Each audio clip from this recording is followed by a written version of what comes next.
ഇത് മഞ്ഞപ്പുറ മാസ് മോട്ടോഴ്സിനായിരുന്നു. നമ്മുടെ hero passion pro വണ്ടി നമ്മളത് വർക്കിന് കയറ്റിയിട്ടുണ്ട്.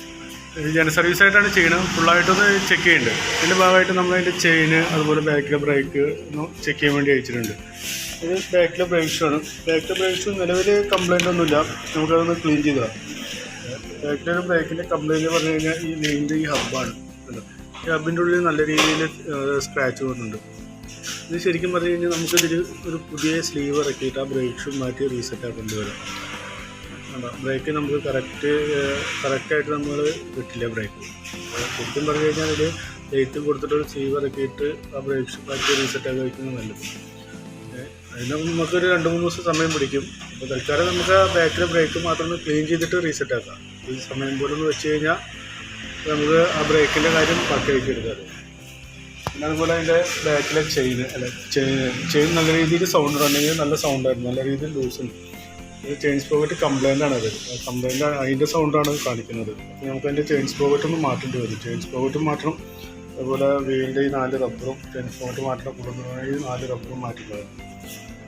അതുപോലെ തന്നെ നമ്മളതിൻ്റെ എയർ ഫിൽറ്റർ ചെക്ക് ചെയ്യാൻ വേണ്ടി അയച്ചാണ്. എയർ ഫിൽറ്റർ കുഴപ്പമൊന്നുമില്ല, നമുക്കത് ക്ലീൻ ചെയ്തിട്ടാൽ മതി. നിലവിൽ വേറെ കുഴപ്പമൊന്നുമില്ല. പ്ലഗ് ആയാലും നിലവിൽ വേറെ കംപ്ലൈൻ്റ് ഒന്നും കാണിക്കുന്നില്ല. പ്ലഗ് നമുക്കത് ക്ലീൻ ചെയ്തിടാം. അതുപോലെ ഫ്രണ്ടിലോട്ട് വന്നു കഴിഞ്ഞാൽ ഫ്രണ്ട് ബ്രേക്കൊക്കെ ഒന്ന് അയച്ച് ക്ലീൻ ചെയ്യാൻ നമുക്കില്ല. അപ്പോൾ ബാക്ക് വീൽ അയച്ചുകൊണ്ടാണ് ഇപ്പോൾ ഫ്രണ്ട് അയച്ചത്. അത് കഴിഞ്ഞാൽ ഫ്രണ്ട് വീലൊക്കെ ഒന്ന് അയച്ച് കീസ് ചെയ്യാറുണ്ട്. ഇതിൽ വേറെ കുഴപ്പമൊന്നുമില്ല. അതുപോലെ എഞ്ചിൻ ഓയിൽ നമ്മൾ ചെക്ക് ചെയ്ത് നോക്കിയപ്പോൾ എഞ്ചിൻ ഓയിൽ മാറ്റാറായിട്ട് അത്യാവശ്യം നല്ല രീതിയിൽ ലെവൽ കുറവുണ്ട്. എഞ്ചിൻ ഓയിൽ നല്ല രീതിയിൽ ലെവൽ കുറഞ്ഞു പോകുന്നുണ്ട്. അതിനൊരു കാരണം പറഞ്ഞു കഴിഞ്ഞാൽ ഓയിൽ മൈന്യൂട്ടായിട്ട് കത്തിപ്പോണ്ട്. കാരണം പറഞ്ഞാൽ സൈലൻസറിൻ്റെ ബാക്കിൽ നോക്കിക്കഴിഞ്ഞാൽ അറിയാം നമുക്ക് ചെറുതായിട്ട് ഓയിൽ കത്തിപ്പോണൊരു ഇത് കാണിക്കുന്നുണ്ട്. അത്യാവശ്യം നല്ല രീതിയിൽ കരിയുണ്ട്. അപ്പോൾ ഓയിലൊക്കെ ഒന്ന് ഇടയ്ക്കൊന്ന് ചെക്ക് ചെയ്ത് നോക്കണം. 2 ആഴ്ച കൂടുമ്പോൾ ഒരു മാസത്തിലൊരു വട്ടമെങ്കിലും ഇപ്പോൾ ഓയിലൊന്ന് നല്ല ഓട്ടം ഉണ്ടെങ്കിൽ ഓയിലൊക്കെ ഒന്ന് ചെക്ക് ചെയ്ത് നോക്കാം. അതുപോലെ നമ്മളതിൻ്റെ ബാറ്ററി ചെക്ക് ചെയ്യാൻ വേണ്ടി അയച്ചാണ്. ബാറ്ററി ഇരിക്കുന്ന ഒരു എക്സൈഡ് പറഞ്ഞ കമ്പനിയുടെ ബാറ്ററിയാണ് ഇരിക്കുന്നത്. നിലവിൽ അതിൻ്റെ വോൾട്ടൊക്കെ ചെക്ക് ചെയ്ത് നോക്കുമ്പോൾ 12.92 വോൾട്ട് കാണിക്കുന്നുണ്ട്. ബാറ്ററി ടെസ്റ്റിലേക്കില്ല. ബാറ്ററി ഡാമേജ് ചെക്ക് ചെയ്ത് നോക്കുമ്പോൾ ഡാമേജ് ഉണ്ടെങ്കിൽ നമുക്ക് ഇവിടെ നോക്കി കഴിഞ്ഞാൽ അറിയാതെ.